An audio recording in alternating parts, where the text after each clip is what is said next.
O assunto abordado na aula de hoje trata-se da estabilidade de sistemas de controle, que é um assunto importante e primordial, né? Então, garantir a estabilidade de um sistema é algo fundamental em sistemas de controle, obrigatório, né?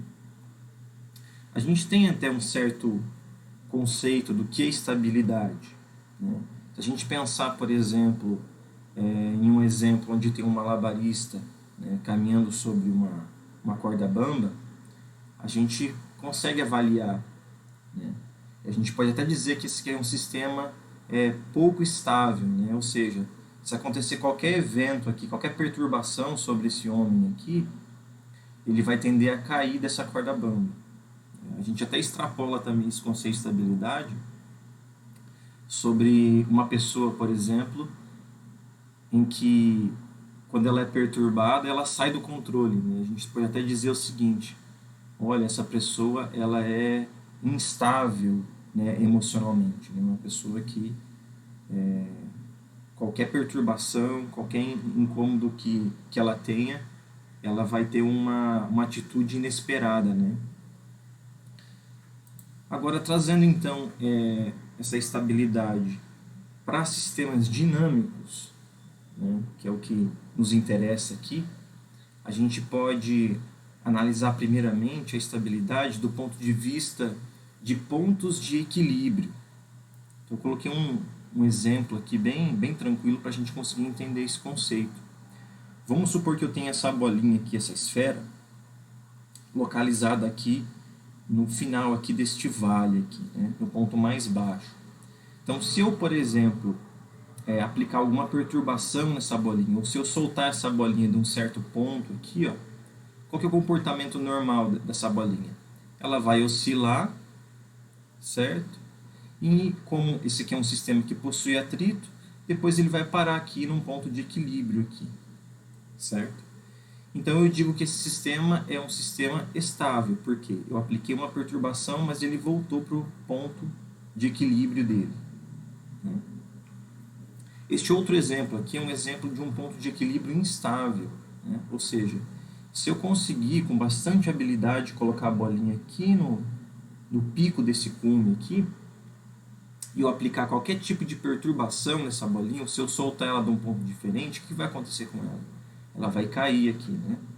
Ou seja, o sistema ele não consegue retornar para um ponto de equilíbrio inicial. Então eu digo então que esse sistema é um sistema instável.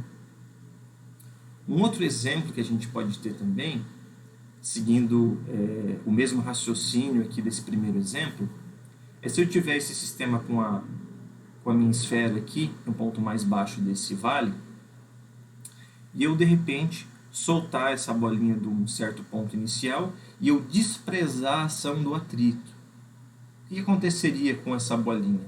Ela ficaria oscilando aqui, ó, infinitamente, né? Indefinidamente, sempre oscilando. Então isso aqui a gente fala que é um sistema oscilatório. E a gente chama então essa estabilidade de marginalmente estável, né? Isso aqui, do ponto de vista de controle, não é interessante para nós. Então, um sistema que é marginalmente estável aqui, para nós é como se ele fosse instável. A gente sempre tem que garantir que os sistemas de controle sejam estáveis, tá? Então, vamos analisar um caso aqui do pêndulo simples, né?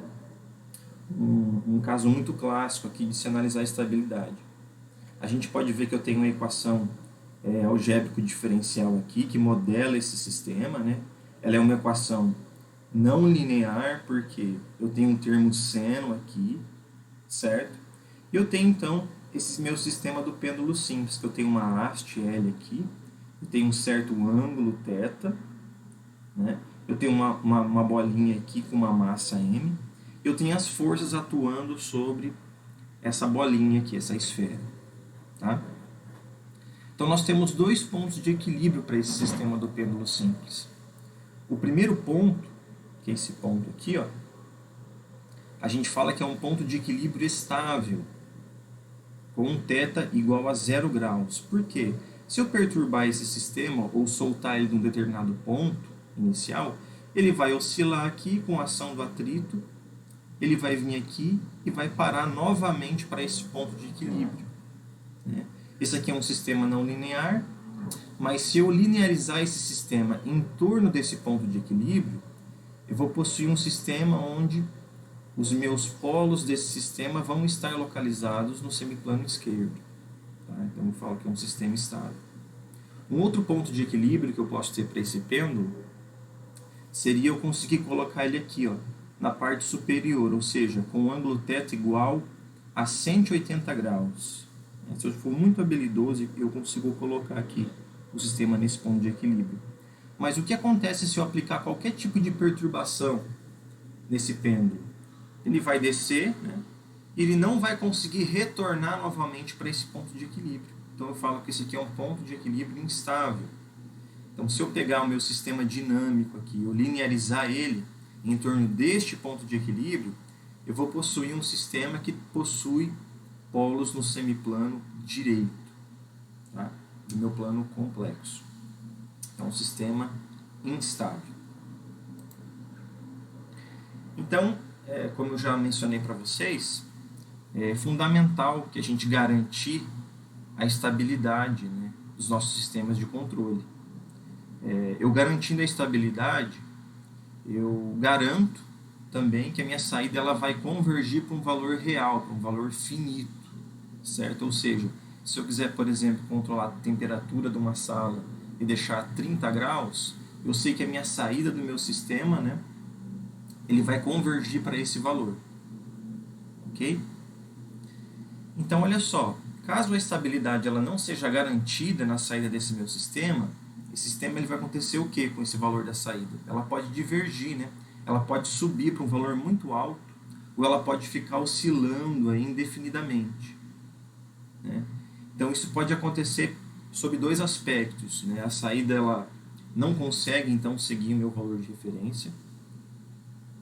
E o que acontece na prática quando um sistema ele é instável, um sistema físico e real, né? Teoricamente, a nossa resposta ela vai para infinito. Mas um sistema físico, o que acontece? Essa saída ela vai subir até que aconteça alguma saturação de algum dispositivo dentro desse meu sistema, né? Ou se eu tiver algum limitador, né, para evitar com que essa saída vá para um valor muito elevado, tá bom? Ou se eu não tiver nenhum sistema de proteção, o meu sistema ele pode ser até danificado, né? Se eu tiver elevadas oscilações ou valores muito altos, né, para a minha saída do meu sistema, tá bom?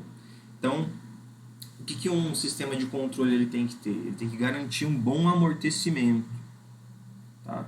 Assim, eu evito esses problemas mencionados e eu garanto também um bom desempenho do meu sistema de controle. Um conceito bem importante também da gente analisar é a biboestabilidade, né, via função de transferência. O que é biboestabilidade? Vem do inglês, né? Bound input e bound output. Ou seja, se eu tenho uma entrada limitada, um sinal de entrada limitado, eu também tenho que ter um sinal de saída limitado. Então, se isso acontecer, eu falo que esse sistema ele é biboestável. Então, vamos analisar aqui. Ó.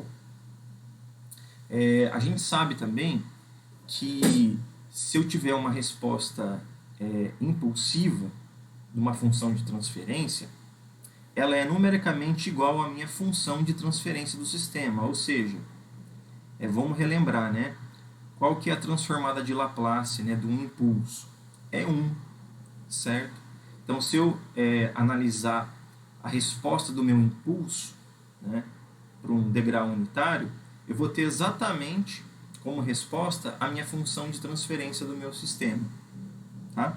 Então, eu escrevi essa função de transferência nesse formato padrão, onde eu tenho aqui o numerador aqui, que são onde eu vou conseguir encontrar os meus zeros do meu sistema, e eu tenho a parte do denominador, né, onde vai estar os meus polos aqui. Eu tenho um polinômio aqui cujas raízes serão os polos do meu sistema. A gente chama esse polinômio aqui também de polinômio característico. Então, essa primeira parcela aqui desse polinômio, eu tenho os meus polos reais. Ok? E essa segunda parcela aqui, ó, do produtório, né, eu vou representar aqui todos os meus polos complexos desse sistema. Lembrando que os polos complexos, né, eles sempre aparecem em pares. Ok? Então aqui eu estou representando os meus polos reais, e este outro elemento aqui eu estou representando os meus polos complexos.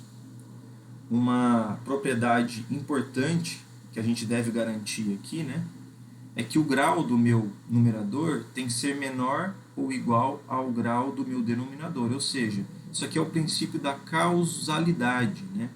Então isso aqui a gente está tratando de sistemas causais. A gente fala mais sobre esses tipos de sistemas causais e não causais na nossa aula de funções de transferência. Tá? Então se a gente pegar, por exemplo, e aplicar a transformada de Laplace inversa na minha função de transferência, eu vou ter a resposta do meu impulso no tempo, né? Ou seja, transformada de Laplace inversa de G de S, eu vou ter uma expressão nesse formato aqui, ó, onde eu tenho dois somatórios. Essa primeira parcela aqui da resposta, ela está relacionada aos meus polos reais, né? Então está aqui, ó.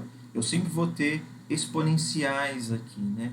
Eu vou ter um alφ(i), que é um coeficiente, né, que vai depender bastante do valor dos meus zeros da minha função. Tá? E eu vou ter uma outra parcela aqui, que é uma exponencial, que ela vai depender somente do valor desses meus polos reais aqui do meu sistema. E eu tenho uma outra parcela aqui da minha resposta, onde eu tenho também uma constante βi, que multiplica uma exponencial, que pega a parte real do meu polo complexo, né, e multiplica por um cosseno. Ou seja, esse somatório aqui simboliza uma função que ela oscila, né, um seno que multiplica uma função exponencial. Tá bom? Então o sistema, eu vou dizer que ele é biboestável se eu aplicar uma integral, né, de 0 a infinito no tempo. Uma integral da minha resposta ao impulso da minha função h de t, e essa integral me resultar num valor limitado, então eu digo que isso aqui é um sistema estável, um sistema biboestável. Então, para que isso aconteça, existem duas coisas aqui que a gente tem que levar em consideração. Se esse meu polo aqui real ele estiver localizado no meu semiplano esquerdo, ou seja, ele for menor do que zero, essa exponencial aqui ela vai tender a zero quando o tempo vai para infinito, certo? Então essa parcela aqui ela some.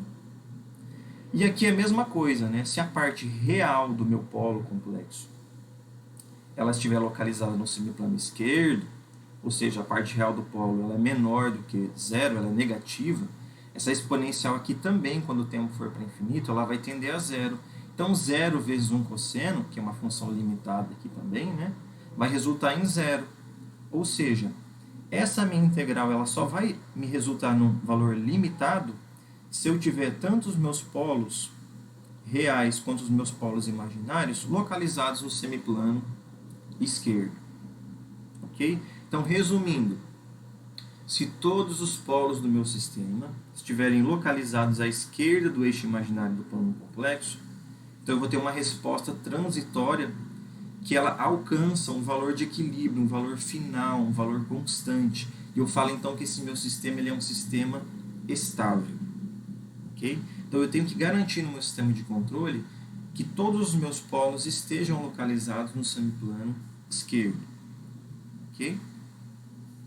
Então, já que o meu conceito de estabilidade está na localização dos meus polos, eu posso então traçar aqui uma certa região de estabilidade, ou eu posso analisar aqui uma estabilidade relativa, ou seja, quanto mais distante os meus polos estiverem, né, do semiplano direito, ou seja, quanto mais distante os meus polos estiverem aqui do meu limite, né, que é meu eixo imaginário, mais estável vai ser esse meu sistema.